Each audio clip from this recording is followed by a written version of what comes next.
ನಮ್ಮ ಮೇಲೆ ಹಂದಿ ಪ್ರಯೋಗ ಮಾಡಿಬಿಟ್ಟಿದ್ದಾರೆ, ಅದು ಪ್ರಯೋಗ ಆಗ್ಬಿಟ್ಟಿದೆ, ಇದರಿಂದ ಮುಕ್ತಿ ತಗೊಳ್ಳೋದು ಹೇಗೆ ಅಂತ. ಬಹಳ ದೊಡ್ಡ ಮಟ್ಟದ ದ್ವೇಷ ಇದ್ದರೆ ಅವ್ರನ್ನ ಬದುಕಲಿಕ್ಕೆ ಬಿಡಬಾರ್ದು ಅನ್ನುವಂತಹ ವ್ಯವಸ್ಥೆ ವಿಚಾರಗಳಿದ್ದರೆ ಮಾತ್ರ ಇಂಥದ್ದನ್ನು ಮಾಡ್ತಾರೆ ವೀಕ್ಷಕರೇ. ಬೊಂಬೆಯ ಆಕಾರವನ್ನು ಸೃಷ್ಟಿ ಮಾಡಬೇಕು. ಇದನ್ನು ಸಾಮಾನ್ಯವಾಗಿ ಬೊಂಬೆ ಪ್ರಯೋಗ ಇನ್ನೊಂದು ಮತ್ತೊಂದು 108 ಹೇಳ್ಬೋದು. ಅಂದರೆ ಹಿಟ್ಟಿನಿಂದ ಒಂದು ಬೊಂಬೆಯನ್ನು ಮಾಡಿ ಆ ಬೊಂಬೆಗೆ ವಿಶೇಷವಾಗಿ ಕಣ್ಣಿಗೆ 2 ಲವಂಗಗಳನ್ನು ಚುಚ್ಚಬೇಕು ವೀಕ್ಷಕರೇ.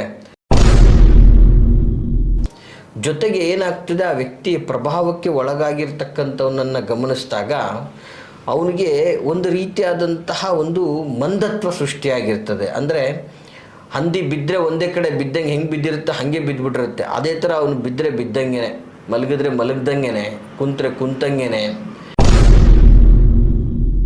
ಆ ವ್ಯಕ್ತಿ ಮೇಲೆ ಈ ಪ್ರಯೋಗ ಆಗಿದೆ ಅನ್ನುವಂಥದ್ದನ್ನು ತಿಳ್ಕೊಳ್ಳೋದು ಹೇಗೆ ಸಾಮಾನ್ಯವಾಗಿ? ಇವೆಲ್ಲ ಕುತೂಹಲಗಳು ತುಂಬ ವಿಶೇಷವಾದಂತಹ ವಿಚಾರ ವೀಕ್ಷಕರೇ.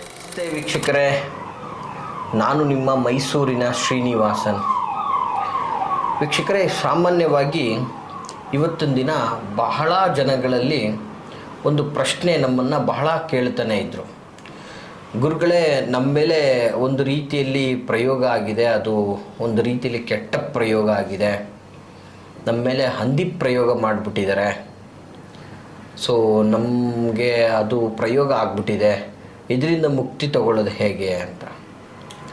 ನೋಡಿ, ಅದಕ್ಕೆ ಸಂಬಂಧಪಟ್ಟಂಗೆ ಬಹಳ ಅದ್ಭುತ ಮಾಹಿತಿ ಕೊಡ್ತಾ ಇದ್ದೀನಿ ನಾನು ಈ ಒಂದು ವಿಡಿಯೋದಲ್ಲಿ.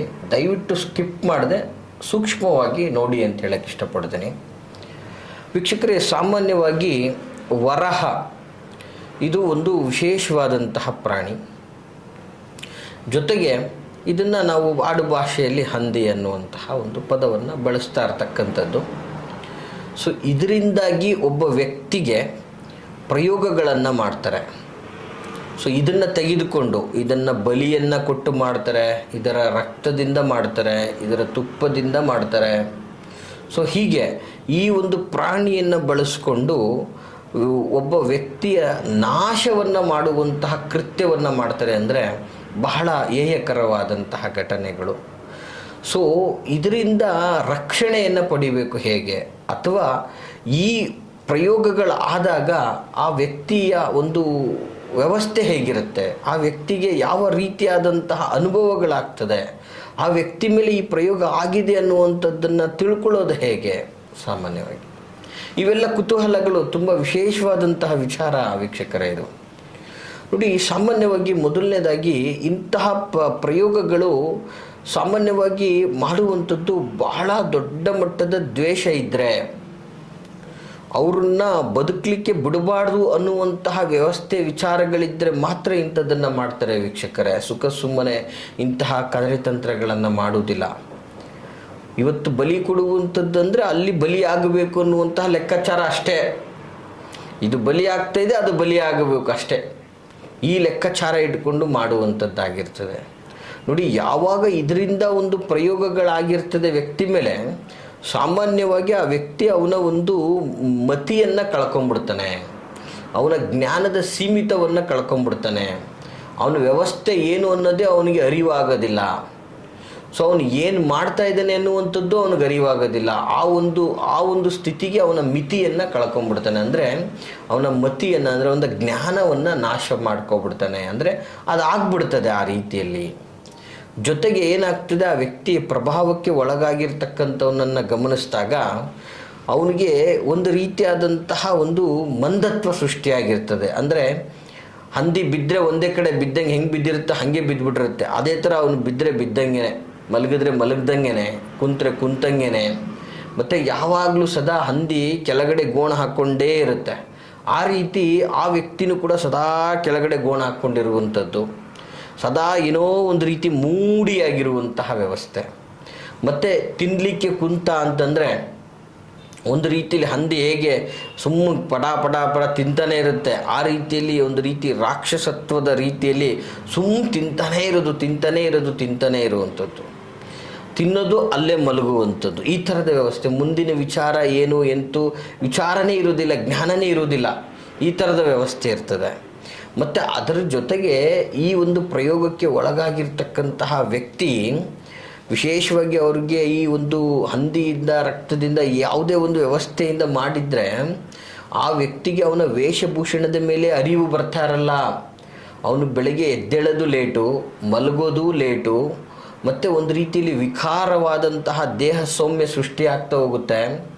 ಸೊ ಜೊತೆಗೆ ಅವನು ಎಷ್ಟು ಆ್ಯಕ್ಟಿವ್ ಆಗಿ ಎಷ್ಟು ಉದ್ಯೋಗ ವ್ಯವಸ್ಥೆಯಲ್ಲಿ ಅವನು ಇದ್ದಂಥವನಾಗಿದ್ದರೂ ಕೂಡ ಅವನು ಒಂದು ರೀತಿಯಲ್ಲಿ ದರಿದ್ರ, ಅವನ ಲಕ್ಷಣ ನೋಡ್ತಾ ಇದ್ದರೆ ಯಾಕಪ್ಪ ಎದುರುಗಡೆ ಬಂದ ಇವನು ದರಿದ್ರದ ಲಕ್ಷಣ ಇದ್ದಂಗಿದೆಯಲ್ಲ, ಹೋಗ ಆ ಕಡೆ ಅನ್ನೋ ಥರ ಪರಿಸ್ಥಿತಿ ಕ್ರಿಯೇಟ್ ಆಗಿಬಿಡುತ್ತೆ. ಅಂದರೆ ಅವನಲ್ಲಿ ಆ ಥರದ ಒಂದು ಕಳೆ ಸೃಷ್ಟಿ ಆಗಿಬಿಡುತ್ತೆ. ಕಂಪ್ಲೀಟ್ಲಿ ದರಿದ್ರದ ಛಾಯೆ ಅವನನ್ನು ಆವರಿಸ್ಕೊಂಡು ಬಿಟ್ಟಿರುತ್ತೆ. ಅಂತಹ ವ್ಯವಸ್ಥೆ ವೀಕ್ಷಕರೇ. ಆ ಪ್ರಯೋಗಕ್ಕೆ ಒಳಗಾಗಿ ಅವನು ಪ್ರತಿ ರೀತಿಯಲ್ಲಿ ಹೆಂಗೆ ಅಂದರೆ ಮಾನಸಿಕವಾಗಿ ಕುಗ್ತಾ ಹೋಗ್ತಾನೆ.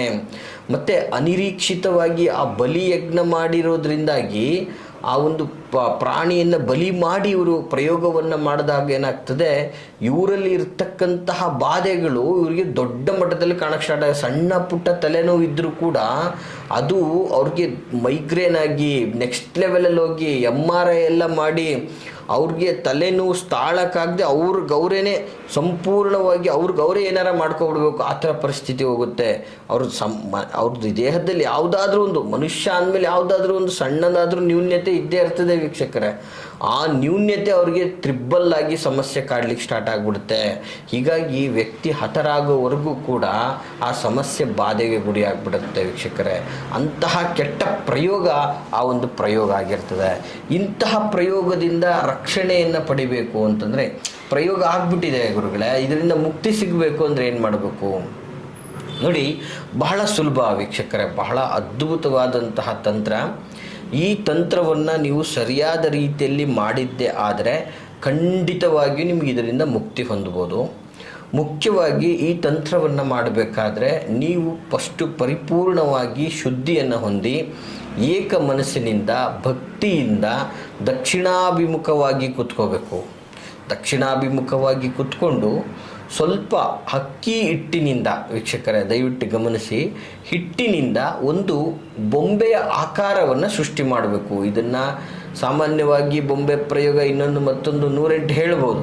ನಿಮ್ಮ ರಕ್ಷಣೆಗಾಗಿ ಮತ್ತು ಮಾಡಿರ್ತಕ್ಕಂತಹ ಪ್ರಭಾವ ನಾಶಕ್ಕಾಗಿ ಯಾರು ಮಾಡಿದರೆ ಅದು ಅವ್ರಿಗೆ ರಿವರ್ಸ್ ಆಗುವಂಥ ವ್ಯವಸ್ಥೆಗಾಗಿ ಏನು ಮಾಡಬೇಕು, ಒಂದು ಬೊಂಬೆಯನ್ನು ಸೃಷ್ಟಿ ಮಾಡಬೇಕು. ಅಂದರೆ ಹಿಟ್ಟಿನಿಂದ ಒಂದು ಬೊಂಬೆಯನ್ನು ಮಾಡಿ ಆ ಬೊಂಬೆಗೆ ವಿಶೇಷವಾಗಿ ಕಣ್ಣಿಗೆ 2 ಲವಂಗಗಳನ್ನು ಚುಚ್ಚಬೇಕು ವೀಕ್ಷಕರೇ.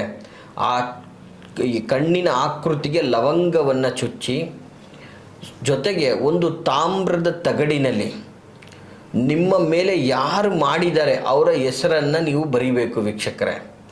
ಸಪೋಸ್ ಯಾರು ಮಾಡಿದ್ದಾರೆ ಅಂತ ಗೊತ್ತಿಲ್ಲ ಅಂತ ನಿಮಗೆ ತಿಳಿದು ಬಂದಲ್ಲಿ ಅನಾಮಿಕ ಅಥವಾ ನನಗೆ ಮಾಡಿದವನಿಗೆ ರಿವರ್ಸ್ ಆಗಲಿ, ಈ ರೀತಿಯಾಗಿ ಬರೆದು ಆ ಒಂದು ತಗಡನ್ನು ಆ ಹಿಟ್ಟಿನ ಬೊಂಬೆಯ ತಲೆಗೆ ಅಂಟಿಸಬೇಕಾಗ್ತದೆ.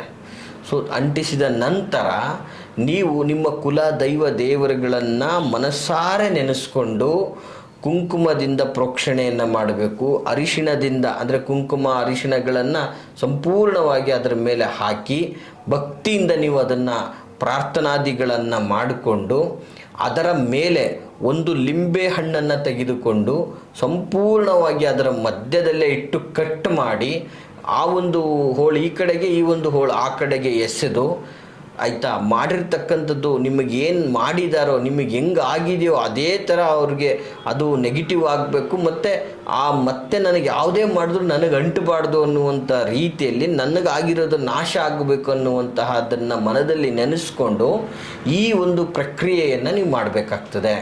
ಇದಿಷ್ಟು ನೀವು ಮಾಡಿದ ನಂತರ ನೀವು ಅಲ್ಲೇ ಒಂದು ಜಾಗದಲ್ಲಿ, ನೀವು ಕುಳಿತ ಜಾಗದಲ್ಲೇ ಸ್ವಲ್ಪ ಒಂದು 4 ಇಟ್ಟಿಗೆಗಳನ್ನು ಇಟ್ಟು ಒಂದು ಹೋಮದ ಕುಂಡದ ರೀತಿಯಲ್ಲಿ ಅದನ್ನು ರೆಡಿ ಮಾಡಿಕೊಂಡು ಅದರಲ್ಲಿ ಸ್ವಲ್ಪ ಕೆಂಡವನ್ನು ಮಾಡಿಕೊಂಡು, ಅಂದರೆ ಒಂದಷ್ಟು ವನಸ್ಪತಿಗಳನ್ನು ಅಥವಾ ಒಂದಷ್ಟು ಸಂಯುಕ್ತಗಳನ್ನು ಹಾಕಿ ಸಂಪೂರ್ಣವಾಗಿ ಆ ಬೊಂಬೆಯನ್ನು ಅದರಲ್ಲಿ ಹಾಕಿ ಸುಟ್ಟು ಬಿಡಬೇಕು ವೀಕ್ಷಕರೇ.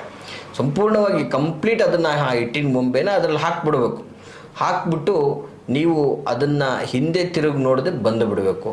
ಈ ರೀತಿಯಲ್ಲಿ ನೀವು ಮಾಡಿದ್ದೆ ಆದರೆ ನೀವು ಮಾಡಿರ್ತಕ್ಕಂತಹ ನಿಮಗೆ ಮಾಡಿರ್ತಕ್ಕಂತಹ ಪ್ರಯೋಗಗಳಿಂದ ನೀವು ರಕ್ಷಣೆಯನ್ನು ತಗೋಬೋದು. ಜೊತೆಗೆ ಯಾರು ಮಾಡಿದರೋ ಅವ್ರು ಮಾಡಿದ್ದುಣ್ಣೋ ಮಾರಾಯ ಅಂದಾಗೆ ಕೆಟ್ಟದ್ದನ್ನು ಮಾಡಿದವ್ರಿಗೆ ಕೆಟ್ಟದ್ದೇ ಆಗಬೇಕು ಅನ್ನುವಂಥ ಉದ್ದೇಶದಿಂದ ಈ ಒಂದು ವಿಷಯವನ್ನು ನಿಮಗೆ ತಿಳಿಸ್ಲಿಕ್ಕೆ ಇಷ್ಟಪಡ್ತಾ ಇದ್ದೀನಿ. ಮಾಡಿದ್ದುಣ್ಣೋ ಮಾರಾಯ ಥರ ಅವ್ರು ಏನು ಅನುಭವಿಸ್ಬೇಕು ಅದನ್ನು ಅನುಭವಿಸ್ತಾರೆ ಅಂತ ಹೇಳ್ತಾ, ಈ ಮಾಹಿತಿ ತಮಗೆ ಇಷ್ಟವಾಗಿದ್ದಲ್ಲಿ ಲೈಕ್ ಮಾಡಿ. ಹಾಗೆ ಯಾರೆಲ್ಲ ಈ ಒಂದು ಪ್ರಯೋಗ ಬಾಧೆಗಳಿಗೆ ಅನುಭವಿಸ್ಕೊಂಡು ನೋವನ್ನು ಅನುಭವಿಸ್ತಾ ಇದ್ದಾರೋ ಅಂಥವ್ರಿಗೆ ಈ ಒಂದು ವಿಡಿಯೋವನ್ನು ಶೇರ್ ಮಾಡಿ ಅಂತ ಹೇಳ್ತಾ, ಅದಲ್ಲದೆ ನಿಮ್ಮ ಯಾವುದೇ ಥರದ ವೈಯಕ್ತಿಕ ವಿಚಾರಗಳನ್ನು ನೇರವಾಗಿ ಕೇಳಬೇಕು, ನಮ್ಮೊಟ್ಟಿಗೆ ಮಾತಾಡಬೇಕು, ಸಮಾಲೋಚನೆ ಮಾಡಬೇಕು ಅಂತಂದರೆ ವಿಡಿಯೋದಲ್ಲಿ ಕಾಣ್ತಾ ಇರ್ತಕ್ಕಂತಹ ಸಂಖ್ಯೆಗೆ ಕರೆ ಮಾಡಿ ಅಂತ ಹೇಳ್ತಾ, ನಾವಿರುವಂತಹ ವಿಳಾಸ ಮೈಸೂರಿನ ವಿಜಯನಗರ 2ನೇ ಹಂತ KD ಸರ್ಕಲಲ್ಲಿ ನಮ್ಮ ಕಚೇರಿ ಇರ್ತಕ್ಕಂಥದ್ದು. ನೇರವಾಗಿ ಬಂದು ಭೇಟಿ ಆಗ್ಬೋದು ಅಂತ ಹೇಳ್ತಾ, ಎಲ್ರಿಗೂ ಶುಭವಾಗಲಿ. ನಮಸ್ಕಾರ.